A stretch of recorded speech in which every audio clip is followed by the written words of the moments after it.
chaque jour, je me demande comment ça se fait qu'on n'est pas en mesure de démontrer de façon concluante la validité de quelque chose qu'on sait.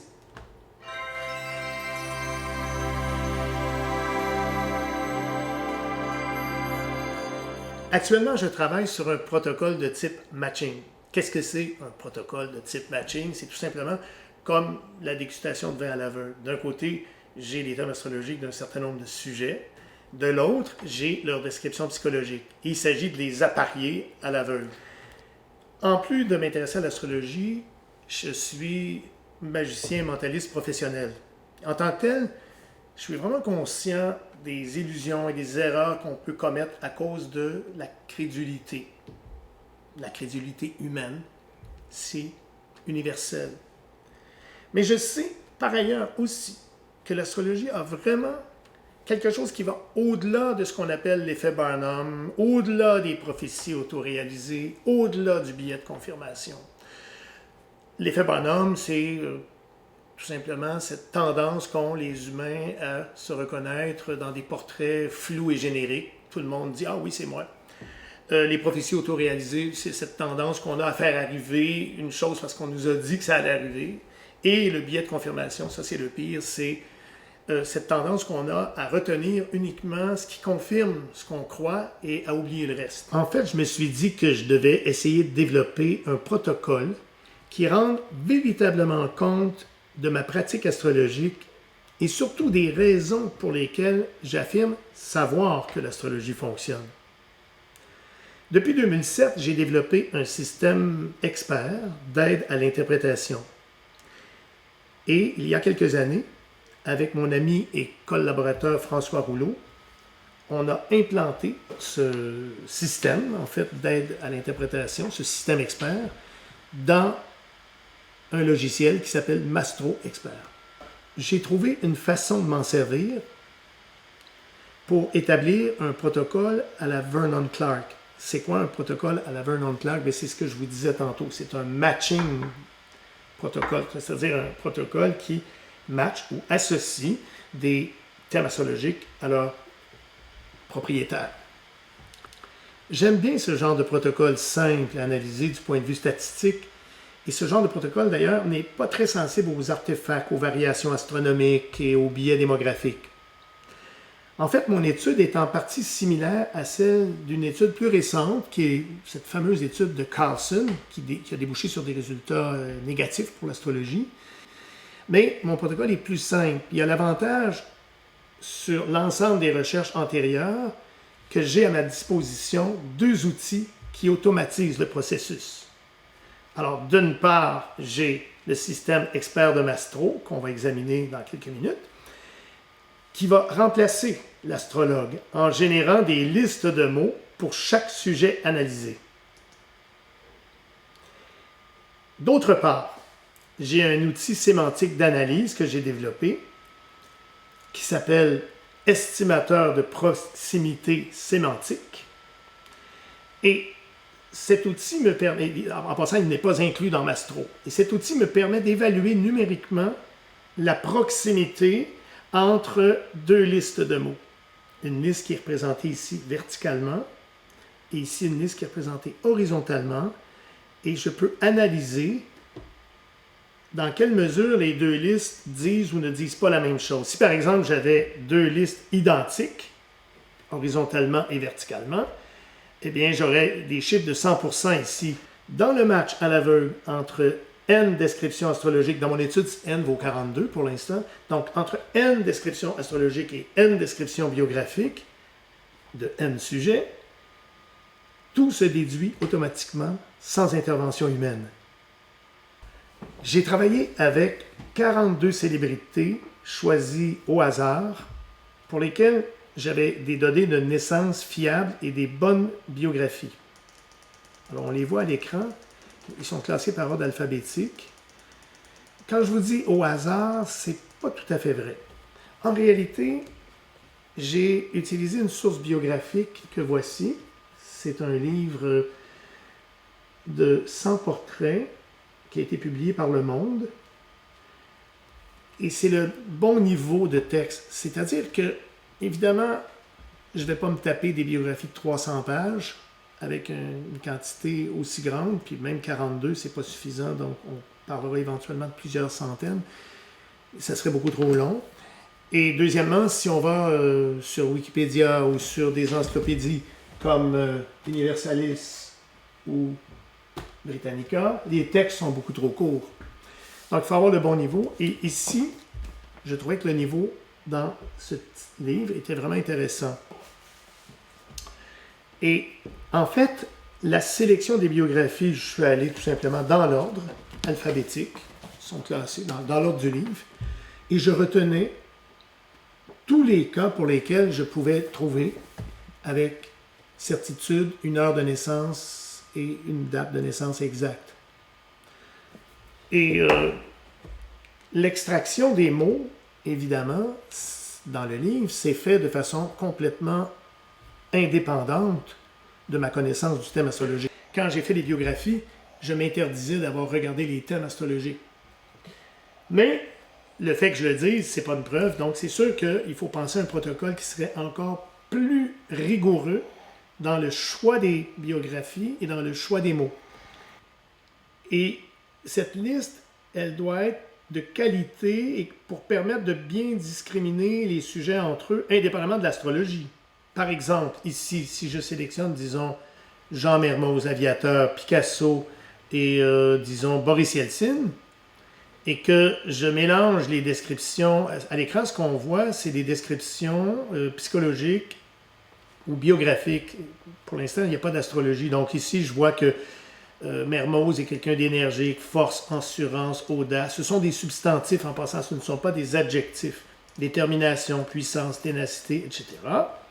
Picasso est désir, amour, énergie, passion, détermination, sensualité, avidité, érotisme. On est ici en deuxième, art, beauté, habileté, peinture. C'est ce qu'on trouve, c'est ce qu'on arrive à extraire de son portrait biographique. Et Yeltsin, conflit, combat, combativité, lutte, opposition. Bien, si je vous donnais ces trois listes-là mélangées, avec les trois noms, puis que vous connaissez Mermoz, Picasso et Yeltsin, ben, c'est la moindre des choses de au moins s'attendre à ce que vous soyez capable de faire les bonnes associations. Et sinon, c'est sûr que le protocole est voué à l'échec.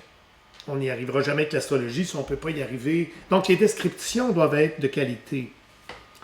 Et évidemment, plus il y a de noms, plus le problème est compliqué. Habituellement, dans les protocoles, je crois me souvenir qu'à Montréal, les sceptiques du Québec avaient fait un protocole avec 7 sujets et qui n'avait pas fonctionné.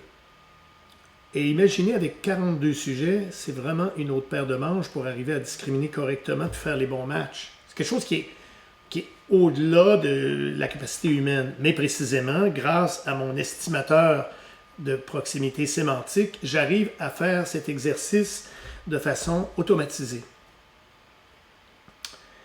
Grâce à ce que vous avez présentement à l'écran, on a ici, qu'est-ce qu'on a? On a les traits, par exemple, ici de Picasso, les traits psychologiques, désir, amour, énergie, les mêmes mots qu'on vient de voir tantôt. Si je vais dans Mastro et que je mets le thème de Picasso, on l'a à l'écran actuellement, j'en trace les aspects en cliquant ici. J'ai des mots qui vont apparaître dans une fenêtre d'interprétation et c'est l'analyse de ces mots. On fait une analyse rapide. Alors, amour, sociabilité, beauté, inhibition, c'est ce que l'astrologie me donne. Et les mots que vous voyez là, avec leur cote qui les classe, j'ai environ une centaine de mots, c'est la description astrologique. Chaque mot est motivé par une signature astrologique. Par exemple, amour, ben, il est basé sur tout ce que vous voyez actuellement à l'écran. Ces mots-là se retrouvent dans la feuille d'analyse horizontalement. Donc, horizontalement, je répète, on a les mots astrologiques.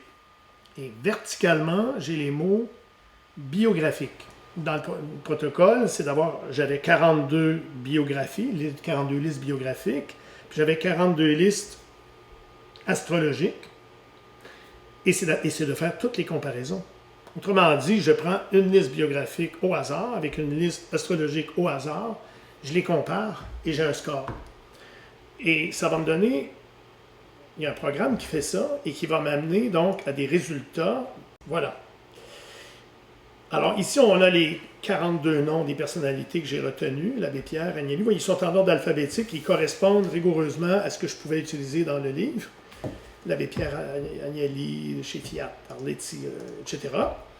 Et chaque croisement d'une colonne avec une ligne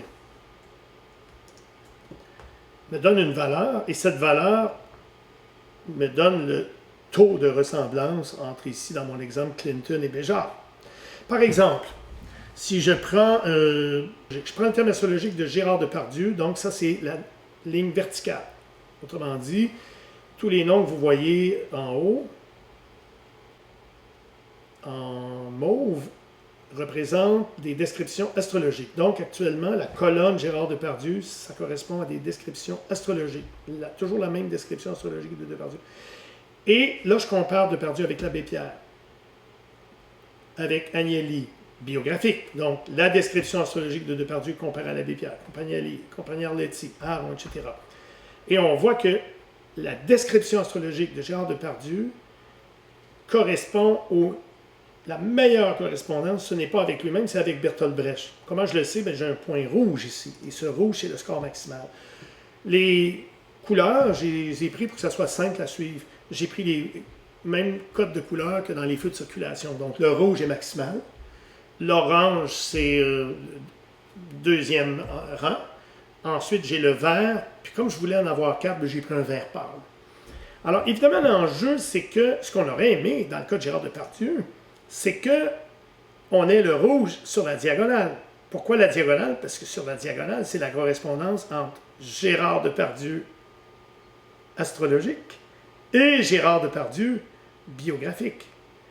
Malheureusement, ici, dans le cas de Gérard Depardieu, j'ai un score de 0,49 qui n'est pas dans les 4 meilleurs scores. Fort heureusement, il y a beaucoup de cas qui marchent. Voyons rapidement. Je vois par exemple ici que j'ai sur la diagonale, j'ai du rouge. Alors, qu'est-ce que ça veut dire? Ça veut dire que Bill Clinton, qu'on voit ici, le rouge que j'ai ici correspond à Bill Clinton, a la meilleure correspondance avec Bill Clinton. Qu'est-ce que ça veut dire? Ça veut dire que si je prends le thème de Bill Clinton et que je le compare à l'aveugle avec les 42 biographies de la recherche, le score le plus élevé, c'est avec lui-même. La meilleure correspondance entre les mots astrologiques et les mots biographiques, c'est Clinton. On voit le Coluche aussi, c'est la même chose sur la suite de la diagonale. Le suivant, c'est Coluche en rouge. Coluche, astrologique, correspond à Coluche, biographique. Picasso, c'est une correspondance parfaite. C'est-à-dire que le thème astrologique de Picasso obtient le score le plus élevé de similitude avec la biographie de Picasso parmi les 42 biographies. Ça, c'est un cas qui marche très, très bien. Là, on pourrait dire que c'est le hasard, puisque c'est sûr qu'en jouant, si on accepte l'hypothèse que l'astrologie n'est qu'un pur chaos aléatoire, ce que croient les sceptiques, bien, le jeu que je suis en train de jouer là, avec toutes ces cotes et tout ça, n'a aucun sens autre que d'être un pur jeu de casino. C'est une loterie. Et à cette loterie, de temps à autre, ben, arriver premier sur 42, comme dans le cas de Clinton, ben, j'ai une chance sur 42. Donc, si je joue 42 fois, c'est-à-dire que je joue les 42 personnages, donc les 42 colonnes, ben, ça devrait arriver au moins, je peux m'attendre à au moins une fois ou deux. Mais je n'ai pas regardé seulement les scores maximaux. Je me suis donné la possibilité de regarder aussi des scores deuxième rang. Les scores du deuxième rang, ils sont en orange, donc je vais vous en montrer un, peut-être quelqu'un qui est connu. Alors, si on vient ici, par exemple, le premier ministre français, Balladur. Alors, si je regarde la colonne de Balladur, c'est-à-dire le thème astrologique de Balladur, sa meilleure correspondance n'est pas avec lui-même, elle est avec l'écrivain François Bagné, ce qui est assez surprenant d'ailleurs, parce que Bagné était vraiment un excentrique, ce qui n'est pas du tout le cas de Balladur. Mais je vois que le deuxième choix, c'est avec lui-même, puisque la case ici, sur la diagonale, est orange, donc c'est le deuxième choix. Donc Balladur, si je me donne 2 chances, je peux dire que j'ai un succès, si je me donne 2 chances. Là, vous allez me dire, mais comment ça se fait que Balladur colle avec Bagné? Ben, c'est tout le jeu de l'estimateur. Quand on analyse ici, si on fait une analyse détaillée, on pourrait l'expliquer. C'est-à-dire qu'on verrait la description astrologique de Balladur, la description biographique de Banny, et on verrait qu'ils ont des traits en commun. Partout où j'ai de la couleur, en réalité, je suis dans les 4 premiers. Par exemple, Antonin Artaud, j'ai .96 ici, qui est le 3e rang. Non, le 4e rang. C'est vert pâle. Il colle à d'autres personnages, comme Cartier-Bresson, photographe, mais il est dans les 4 premiers, ce qui est pas mal. Donc maintenant, on va aller regarder les résultats. En passant, le cerveau humain ne serait pas capable de faire autant de comparaisons, parce que chaque comparaison demande énormément de travail. Comparer une liste de mots avec une autre liste de mots, c'est vraiment une décision qui peut prendre au moins 1 heure. Et j'en ai combien? J'en ai 1564. 42 fois 42, ça fait 1764 comparaisons. C'est beaucoup, beaucoup d'ouvrages pour un être humain. Et ça se fait mécaniquement, automatiquement. Donc, tous les chiffres que vous voyez là représentent des comparaisons entre une biographie, horizontalement, et un thème astrologique verticalement. Maintenant, la difficulté de la recherche, avant de vous montrer les résultats, c'est que il y a des cas qui ne marchent pas. Je crois que l'astrologie ne fonctionne pas tout le temps. Il y a énormément d'érosion, c'est-à-dire il y a beaucoup d'entropie, c'est-à-dire il y a beaucoup de pertes. Les biographies ne sont pas parfaites. Elles sont écrites par des gens différents. Donc, des fois, il manque des mots. Les mots, Mastro n'est pas parfait. Il y a aussi la faiblesse des heures de naissance. Même si je m'efforce de travailler avec des coordonnées de naissance exactes, il y a énormément d'incertitudes, particulièrement sur les naissances qui sont de la forme 00, c'est-à-dire midi, précise, 1 heure, 2 heures, 3 heures.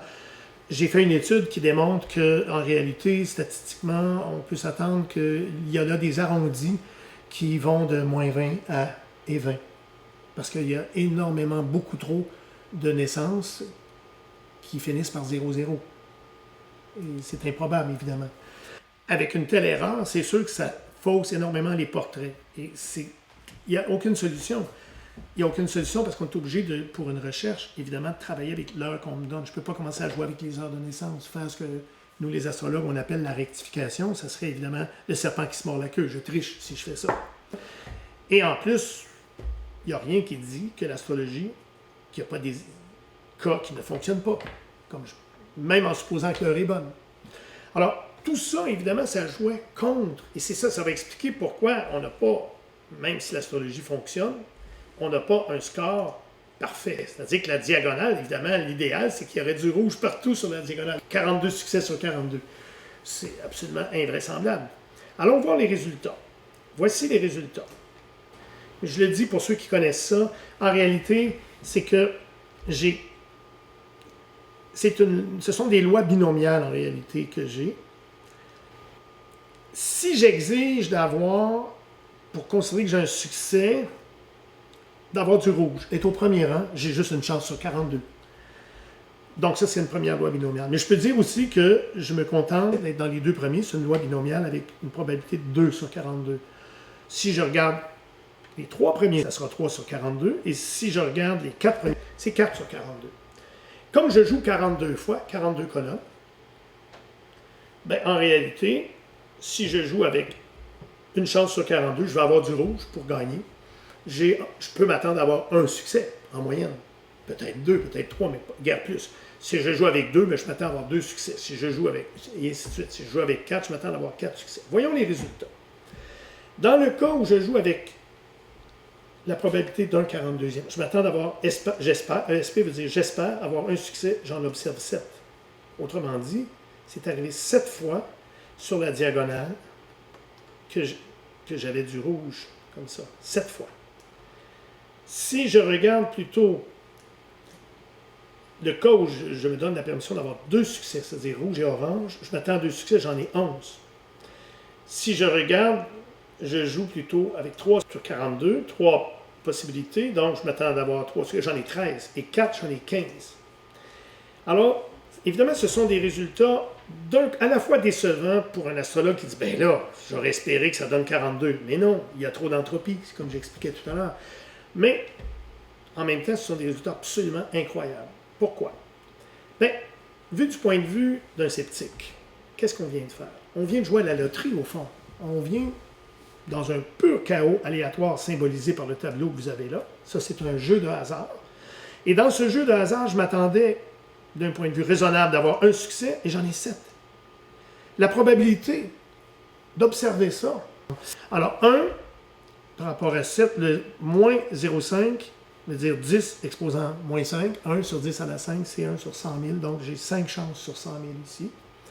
Maintenant, si je joue avec 2 chances sur 42, je joue à la roulette et je place mes pions pour avoir 2 chances de gagner sur 42. Je joue 42 fois, donc je m'attends de gagner à peu près 2 fois. J'ai gagné 11 fois. J'avais 3 chances sur 1 million. Moins 0,6, c'est 1 sur 10, exposant 6, c'est 1 million. 3 chances sur 1 million. Donc, évidemment, et ainsi de suite. Ici, j'ai 4 chances sur 1 million, puis avec 4, je m'attendais d'avoir 4 succès, j'en ai 15, presque 4 fois plus. 3 chances, 0,8 sur 1 million. Qu'est-ce que ça veut dire? Ça veut dire que j'ai 2 choix. Je continue à maintenir, avec les sceptiques, que l'astrologie est un pur chaos aléatoire. Et à ce moment-là, si mon protocole est honnête, je suis obligé de dire que j'ai été extrêmement chanceux d'obtenir de tels résultats puisque j'avais 3 chances sur 1 million à ce jeu de loterie. Ou je dis non, ce protocole n'est pas un pur chaos aléatoire. Est-ce que c'est autre chose que l'astrologie? Peut-être que quelqu'un va trouver qu'il y a une autre explication, mais je l'attends toujours. Moi, à mon avis, ça montre qu'il y a un lien entre les thèmes de naissance versus les biographies. J'espère que ça vous a plu et j'espère que vous voyez peut-être même des implications, là je m'adresse principalement aux astrologues, que vous voyez des implications dans votre pratique. Et précisément parce que je suis magicien, je pense que probablement l'astrologie est la seule véritable magie dans ma vie, sans trucage. Plus la preuve de sa validité va être forte, plus la magie sera forte.